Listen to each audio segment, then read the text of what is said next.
राधे राधे, नमस्कार। आज जो हम हैं वो 11 जनवरी का करंट अफेयर पढ़ेंगे। ठीक है। जो कल मैंने आपको G20 पढ़ाया था, ठीक है, उसमें जो है वो 19 देश ही हो रहे थे। मैंने गिन के देखा था, हमने अच्छे से काउंट नहीं किया। तो उसमें एक और जो देश है उसको जोड़ लीजिएगा, यूरोपीय संघ। ठीक है, उसमें यूरोपीय संघ को एक एक्स्ट्रा जोड़ लीजिएगा। ठीक है, जो काउंट है वो मैंने गलत कर लिया था, तो एक और उसमें बच रहा है। तो आप क्या यूरोपीय संघ को उसमें ऐड कर लीजिएगा। चलिए, तो हम है आगे बढ़ते हैं। क्या है भाई आज का मोटिवेशन? सहारे इंसान को खोखला कर देते हैं, देती है या देते हैं, और उम्मीदें इंसान को कमजोर बना देती हैं। सही बात है, बिल्कुल। जब आप किसी के सहारे, आपको पता है कि यार हमारा सहारा, तो कहीं ना कहीं आप उतने ही रहते हैं। ठीक है, कहीं ना कहीं आप दूसरे के सपोर्ट में रहते हैं कि नहीं यार, अब वो ठीक है, देख लेगा जो भी होगा कहीं ना कहीं। और अगर वो सहारा हट गया तो फिर आप कुछ भी नहीं हो। ठीक है। और उम्मीद, आप किसी से उम्मीद लगाओगे तो स्वाभाविक सी बात है, उम्मीद तो लगानी ही नहीं चाहिए। उम्मीद आपकी कभी पूरी हो ही नहीं सकती है। कब तक उम्मीद कोई व्यक्ति आपकी पूरी कर सकता है? नहीं कर सकता। तो कहीं ना कहीं उससे भी आपको उदासी ही मिलेगी या कमजोर हो जाएंगे। फिर क्या है, अगली अपनी ताकत के बल पर जीना शुरू कीजिए। आपका आपसे अच्छा साथी और हमदर्द कोई नहीं हो सकता, बस आप ही हो। ठीक है, आप खुद से ही उम्मीद करो, खुद का ही सहारा बनो। और कोई दूसरा सहारा बस एक लिमिट टाइम तक दे सकता है, ये सभी को पता है। ये जो मैं ज्ञान ही मान लो इसको जो दे रही हूँ, वो कहीं ना कहीं सभी को पता होता है। पर वो इसको है ये कि अप्लाई करने में ये बहुत बड़ी कष्ट वाला चीज होती है। पर कहीं ना कहीं इसको सोचो कि बस तुम खुद ही हो। हम बोलते हैं ना कि स्वार्थी बनो। तो स्वार्थी का मतलब ये नहीं होता कि हम किसी का ऐसा कोई, मतलब अपना ही अपना देखें। स्वार्थ यानी खुद का हित, स्वार्थ यानी खुद का अर्थ जानो। स्व धन अर्थ, मतलब स्वयं का अर्थ जानो। ठीक है, स्वयं का अर्थ जानो कि तुम हो क्या। ठीक है, किस लिए आए हो, तुम्हारा लक्ष्य क्या है दूसरे के प्रति। ठीक है, वो तो अपना करके चला ही जाएगा। उतना ही टिको जितना आवश्यक है। अत्यधिक टिकोगे तो कमजोर हो जाओगे। चलिए, पहले क्वेश्चन की तरफ बढ़ते हैं। पहला क्वेश्चन क्या है, देखिए।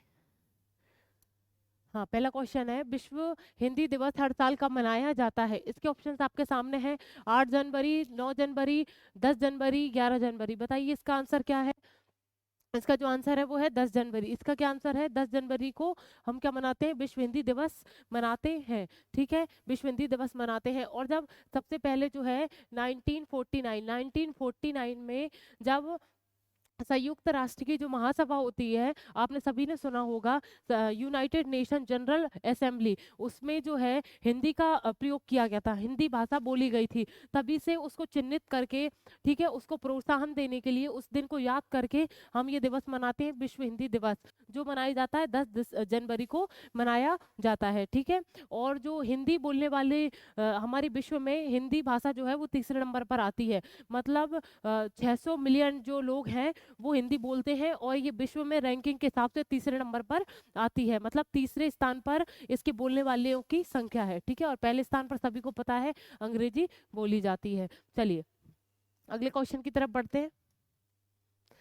अगला क्वेश्चन क्या है, हाल ही में सरकार किस देश के अंतर्राष्ट्रीय सीमा पर मुक्त आवाजाही व्यवस्था को खत्म करने की योजना बना रही है? इसके ऑप्शंस आपके सामने हैं। Myanmar, Bhutan, Japan, Germany. बताइए इसका आंसर क्या है। इसका ये आंसर है जो है म्यांमार। क्या आंसर है? म्यांमार। देखिए, पूछा क्या जा रहा है, किस देश के अंतर्राष्ट्रीय सीमा पर मुक्त आवाजाही, मुक्त आवाजाही व्यवस्था है। आपको पढ़ के समझ में आ रहा होगा कि ऐसे ही नॉर्मल लोग बाग जा सकते हैं अच्छे से, मतलब उनको कोई ऐसी दिक्कत नहीं होती। नॉर्मल एक लाइसेंस दिखाया जाता है और वो आसानी से बिना कुछ ज़्यादा परमिशन मांगे आ जा सकते हैं। और वो भी कहाँ से? म्यांमार से भारत की ओर।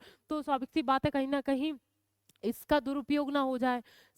ये तो सोचने वाली बात है कि इसका दुरुपयोग ना हो, कि मतलब इतनी आवाजाही, मुक्त आवाजाही कर रखी, तो स्वाभाविक सी बात है इसका दुरुपयोग तो कहीं ना कहीं हो ही सकता है। ये लोग व्यापार की उससे आते हैं, और एक जैसे एक बार यात्रा हुई उनके व्यापार के संबंध में, और वो कम से कम एक दो या 3-4 दिन रुक के ही जाते हैं म्यांमार में। तो कहीं ना कहीं उसको हटाने के लिए हमने ये मुक्त आवाजाही जो व्यवस्था है उसको खत्म करने की योजना बनाई है। कौन सी सरकार ने? भारत सरकार ने बनाई है। ठीक है, कौन सी सरकार ने? भारत सरकार ने बनाई है। देखिए, और इसमें क्या है, सेंसर लगाए जाएंगे। मतलब उसको बताया जा रहा है 4 या 4.5 जो साल हैं उसके अंतर्गत हमने ये जो सेंसर है हम उसको बना लेंगे, और ये मतलब उसका उपयोग करने लगे। सेंसर से मतलब क्या होता है, ऐसी कोई सेंसर वाली दीवार बनाएंगे या सेंसर ऑटोमेटिक कोई मशीन बनाएंगे जिससे वो सेंसर से पहचान पाए कि मतलब क्या क्या चल रहा है, ठीक है। देखिए मैं आपको बताती हूँ, तो वो सेंसर लगाने के बाद ये आवाजाही जो है उसको कम करके हम इसका दुरुपयोग कम कर सकते हैं, ठीक है। कोई भी देश वाला आके हमारे भारत में इतने दिन नहीं रुक पाएगा, ठीक है। तो ये अभी तो म्यांमार की बात चल रही है, ठीक है। तो देखिए मैंने अभी किसकी बात करी, सेंसर वगैरह की बात करी। ये देखिए स्मार्ट, इसका नाम क्या है, उन्नत, उन्नत मान लीजिए स्मार्ट बांड प्रणाली, ठीक है।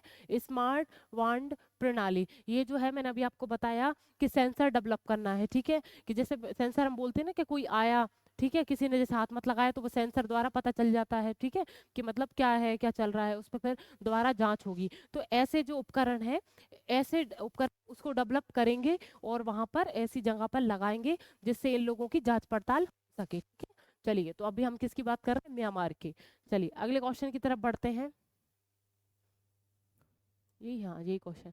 हाल ही में ब्रिक्स ने वैश्विक परिवर्तन का संदेश देते हुए कितने नए सदस्यों का स्वागत किया है। इसके ऑप्शंस आपके सामने हैं, 2, 4, 5, 6। इसमें जो है थोड़ा सा विरोधाभास है, पहले था अब नहीं।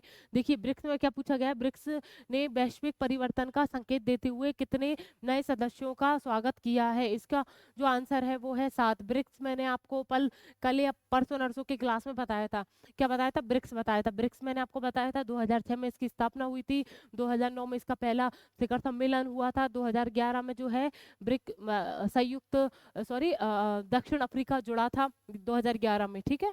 तो ऐसा मैंने आपको सबको बताया था। और मैंने उस दिन आपको ये बताया था कि 6 देश जुड़ने वाले हैं, 6 देश जुड़ने वाले हैं। उसमें अर्जेंटीना जो है, मैंने आपको बताया था अर्जेंटीना ने इनकार कर दिया है कि हम ब्रिक्स से नहीं जुड़ेंगे, ठीक है। और इसराइल भी जुड़ रहा था, इसराइल ने भी मना कर दिया है, ठीक है, इसराइल भी मना कर दिया है।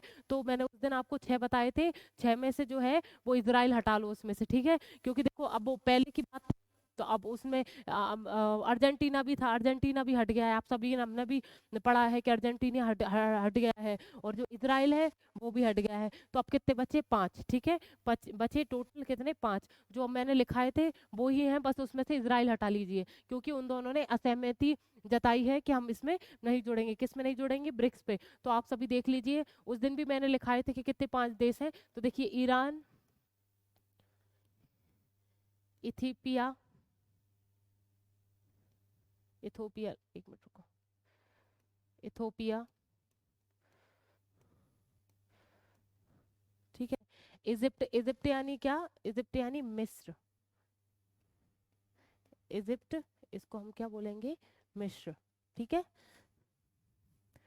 ठीक है। और सऊदी अरब, सऊदी अरब, सऊदी अरब, यूएई, संयुक्त अरब अमीरात, संयुक्त अरब अमीरात। ये जो 5 देश हैं वो जो है ब्रिक्स में जुड़ने वाले हैं, ठीक है, ब्रिक्स में जुड़ने वाले हैं। तो इनकी संख्या कितनी हो गई है, 10। अब देखिए ब्रिक्स में पहले से कितने जुड़े थे, 5 जुड़े थे, ठीक है, पहले से कितने जुड़े थे, 5। तो देखिए जैसे ये मान लीजिए ब्रिक्स, ब्राजील, इंडिया, रसिया, चाइना, साउथ अफ्रीका, ठीक है। ये जो 5 देश हैं पहले से जुड़ रहे हैं, और जो 2024 में हम ये 5 देशों को और जोड़ रहे हैं, मतलब ये जुड़े गए हैं, और कहीं ना कहीं इस जो संगठन में बढ़ोतरी हो रही है। टोटल कितने देश हो गए हैं इसमें, 10 देश हो गए हैं, ठीक है। मैंने आपको बता दिया है, इसराइल और अर्जेंटीना ने इनकार कर दिया है कि हम ब्रिक्स से नहीं जुड़ेंगे, पर ये दोनों देश भी पहले जुड़ रहे थे, पर इन्होंने अब मना कर दिया है, ठीक है। मैंने आपको पहले अभी पढ़ाया था ना, तो वो अभी जो है अब उन्होंने मना कर दिया है। जो 5 देश ही जुड़ रहे हैं, टोटल मिला के 10 देश हो गए हैं ब्रिक्स में। मैंने आपको स्थापना भी बता दी, सम्मेलन भी बता दिया, सब बता दिया। आप लिख लें, अगर किसी ने नहीं लिखा है तो लिख लें। चलिए अगला क्वेश्चन क्या है, हाल ही में कौन सा देश दुनिया की सबसे बड़ी रेडियो टेलीस्कोप परियोजना का हिस्सा बन गया है। इसके ऑप्शंस आपके सामने हैं, भारत, अमेरिका, चीन, रूस। बताइए इसका आंसर क्या है। देखिए इसका जो आंसर है वो है भारत। क्या इसका आंसर है, भारत। देखिए क्या पूछा जा रहा है, दुनिया की सबसे बड़ी रेडियो टेलीस्कोप परियोजना, रेडियो टेलीस्कोप परियोजना से जुड़ गया है हमारा भारत।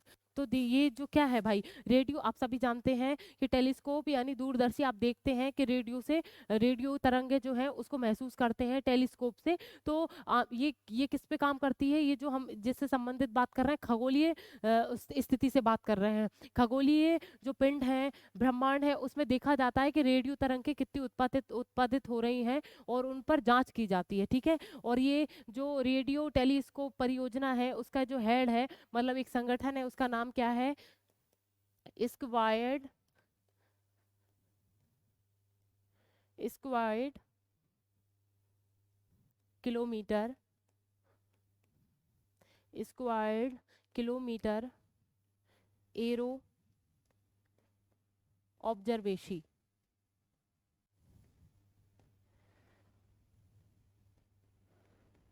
ऑब्जर्वेशी ठीक है, ऑब्जर्वेशी, ठीक है, ऑब्जर्वेशी, क्या नाम है, स्क्वायर्ड किलोमीटर एरो ऑब्जर्वेशी। ये जो है ये एक रेडियो टेली जो स्कोप है उसका काम करती है। क्या मैन नाम है उसका, स्क्वायर्ड किलोमीटर एरो ऑब्जर्वेशी। इसको हम क्या बोल सकते हैं, स्क्वायर्ड किलोमीटर एरो टेलीस्कोप या दूरदर्शी, ठीक है, इसको हम बोल सकते हैं, ठीक है। तो क्या है भाई, ये मैंने अभी आपको बताया, ये खगोलीय खगोलीय जो चीजें हैं, पिंड हैं, ठीक है, ब्रह्मांड है, उससे संबंधित जो रेडियो तरंगे उत्पन्न होती है वहां पर उनको जांच करती है, ठीक है, उस पर विस्तृत अध्ययन करते हैं, ठीक है। ये एक संगठन है, इसमें कई सारे देश जुड़ रहे हैं, अब हमारा भारत भी जुड़ गया है, अब हमारा भारत भी जुड़ गया है, ठीक है। और इसका जो मुख्यालय है वो कहाँ है, ब्रिटेन में। इसका जो मुख्यालय है वो कहाँ है, ब्रिटेन में, ठीक है। चलिए,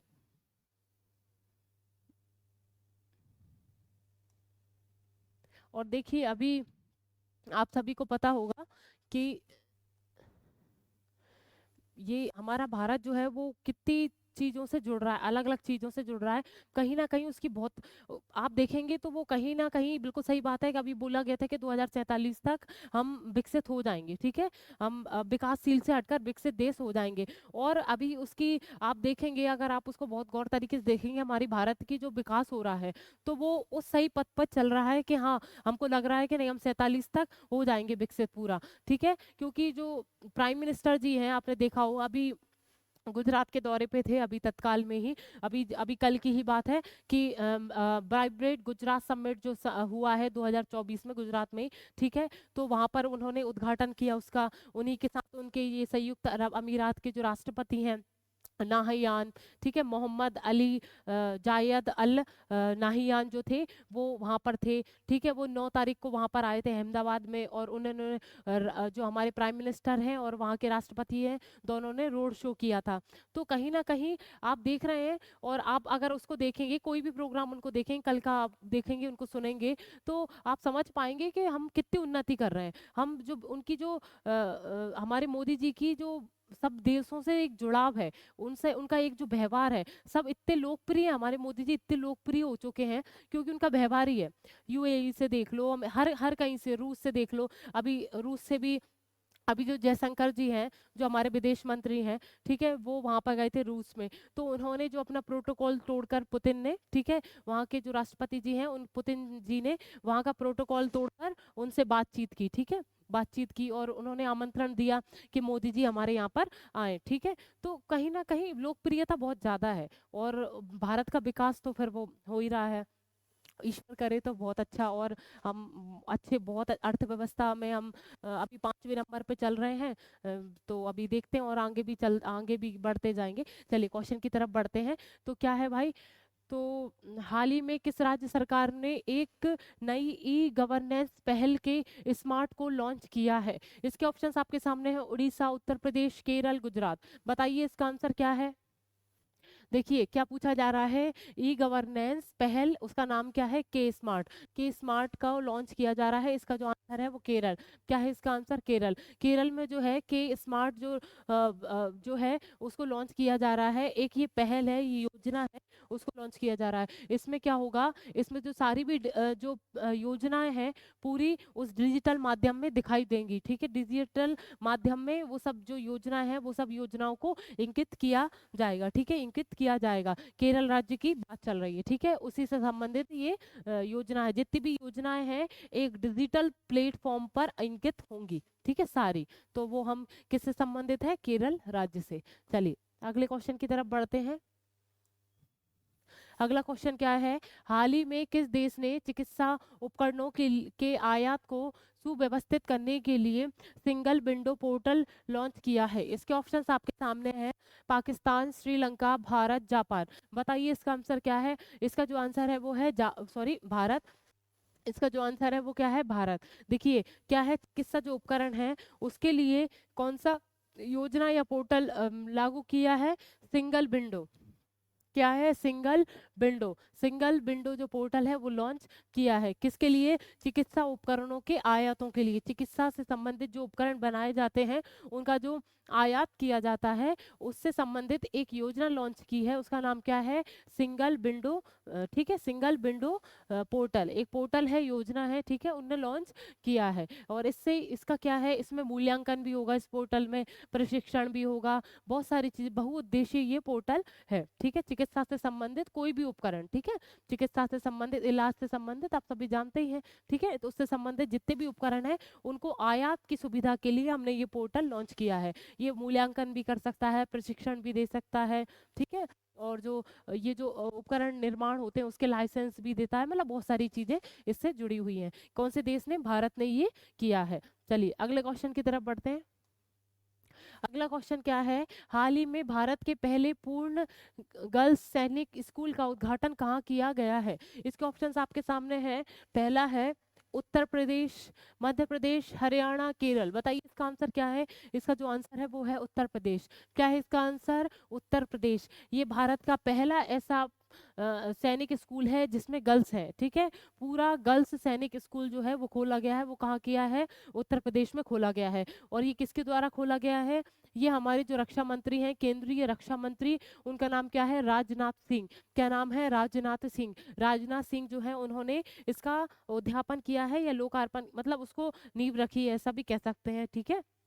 तो वहां पर उत्तर प्रदेश में भी, कहाँ पर, उत्तर प्रदेश में मथुरा जिले में वृंदावन, आप सभी जानते होंगे वृंदावन, ठीक है।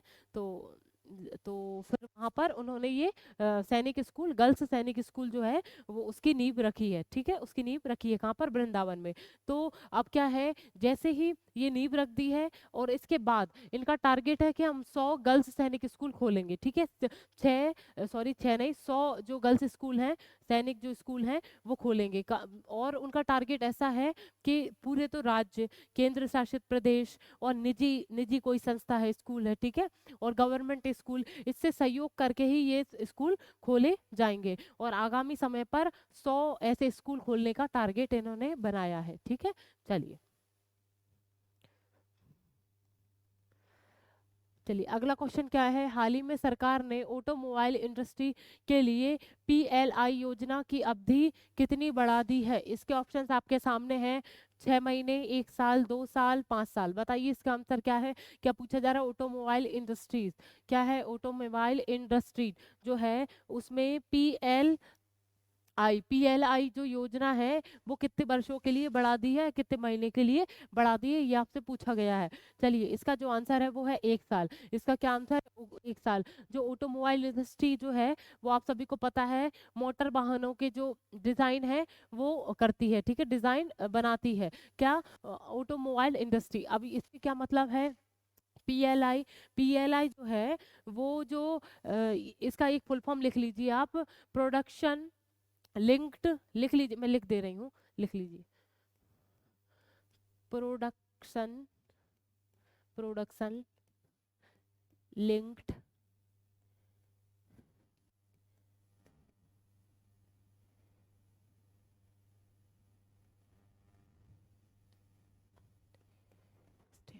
इंस्टेप, ठीक है, इंस्टेप, जो प्रोडक्शन लिंक इंस्टेप, ठीक है। इंस्टेबिलिटी भी बोलते हैं, कोई इशू नहीं है कि आप इंस्टेबिलिटी भी लिखें, ठीक है। तो आप इतना याद रख लिए, प्रोडक्शन, प्रोडक्शन लिंक इंस्टेप। इसका मतलब है क्या? इसका मतलब ये है कि जो उत्पाद है, इसका आप हिंदी में लिख लीजिए, उत्पादन आधारित, उत्पादन आधारित जो आधारभूत संरचना है उसको प्रोत्साहन देना। अब लिख लीजिए इसका हिंदी में भी क्या है, उत्पादन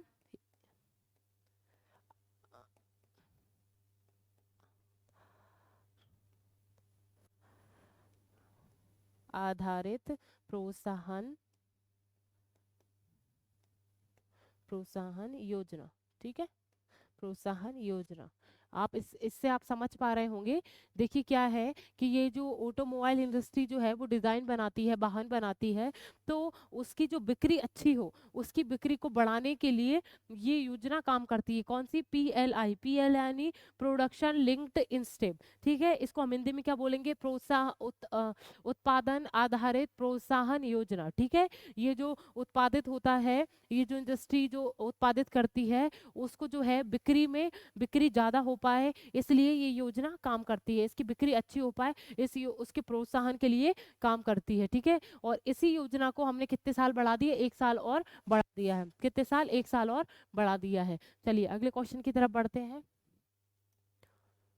देखिए अगला क्वेश्चन क्या है? हाल ही में टाटा पेमेंट्स को किसके द्वारा भुगतान एग्रीगेटर लाइसेंस प्रदान किया गया है?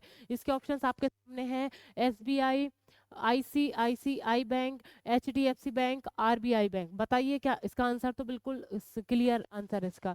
तो क्या पूछा गया है? टाटा जो कंपनी है वो पेमेंट के लिए उन्होंने जो भुगतान एग्रीगेटर लाइसेंस लिया है वो किसने प्रदान किया है? उसको जो लाइसेंस दिया है पेमेंट का, टाटा जो कंपनी है उसको पेमेंट करने की कोई ऐप लॉन्च किया है उन्होंने, उसको लाइसेंस देने का काम किसने किया है? स्वाभाविक सी बात है, आरबीआई। ठीक है, आरबीआई ने उनको लाइसेंस दे दिया है। ठीक है, आरबीआई ने उनको, हाँ आरबीआई ने उनको लाइसेंस दे दिया है। ठीक है, तो आरबीआई, और उन्होंने कौन सा ऐप बनाया है? टाटा पे। क्या? टाटा पे। जैसे हम बोलते हैं ना फोन पे, गूगल पे, तो जो है इन्होंने एक अपनी कंपनी टाटा, आप सभी जानते हैं, उन्होंने अपना एक ऐप बनाया है टाटा पे, जो उनके भुगतान के लिए, किसी भी कंपनी के साथ भुगतान के लिए कुछ भी है तो इस ऐप को भी यूज करेंगे भुगतान के लिए। चलिए, तो आरबीआई ने उसको लाइसेंस दिया है। चलिए अगला क्वेश्चन क्या है? हाल ही में 100 अरब डॉलर की संपत्ति वाली पहली महिला कौन बनी है? 100 अरब डॉलर की संपत्ति वाली जो महिला है उनका नाम क्या है, ये आपसे पूछा जा रहा है। क्या नाम है उनका? देखिए पहले ऑप्शन देख लीजिए। बेंटेकोर्ट, सावित्री जिंदल, रेखा झुनझुनवाला, इनमें से कोई नहीं। बताइए इसका आंसर क्या है? देखिए इसका जो आंसर है वो है फ्रैंको इस बेटिन कोर्ट्स। ठीक है, ये जो महिला है, आपने सभी लड़कियां जानती हैं, लॉरियल जो कंपनी है, ब्यूटी कंपनी है लॉरियल। ठीक है, लॉरियल जो कंपनी है वो क्या है? ब्यूटी कंपनी है, उसकी उपाध्यक्ष है ये। ठीक है, उसकी उपाध्यक्ष है, उनका नाम क्या है? François Ben Ten court. ठीक है, ये जो है 100 अरब डॉलर की संपत्ति वाली पहली महिला है। ठीक है, इतना आपको याद रखना है। चलिए ये लास्ट क्वेश्चन था।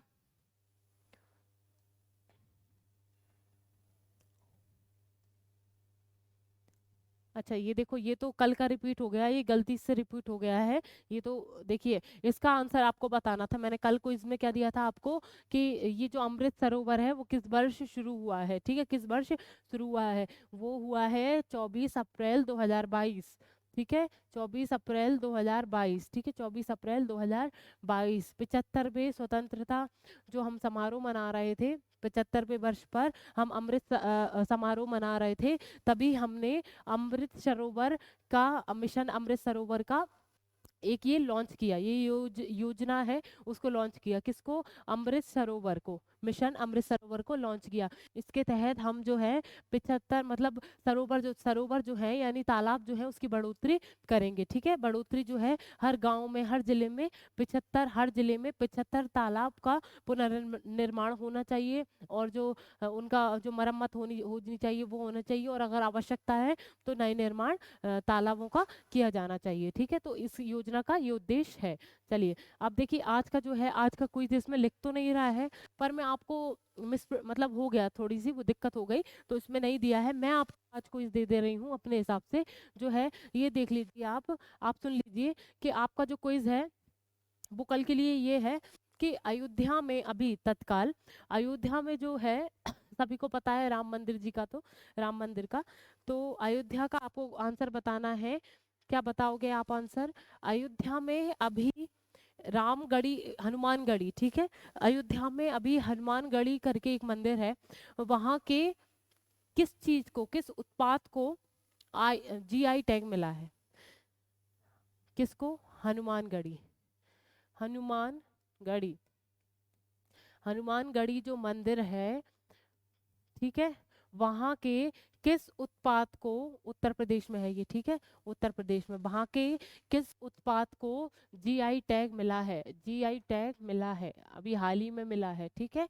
चलिए बताइएगा इसका आंसर। वैसे तो उत्तर प्रदेश को 52 जीआई टैग मिल गए हैं, ठीक है, 52, 52 जीआई टैग मिल चुके हैं अभी तक उत्तर प्रदेश को। अभी तत्काल में जो मिला है हनुमानगढ़ी मंदिर में जो के आसपास जो उत्पाद है कोई, उसको मिला है जीआई टैग, उत्तर प्रदेश में है। तो इसका आंसर आप बताएंगे कि वो उत्पाद कौन सा है, ठीक है। आज का क्विज आपके लिए ये है।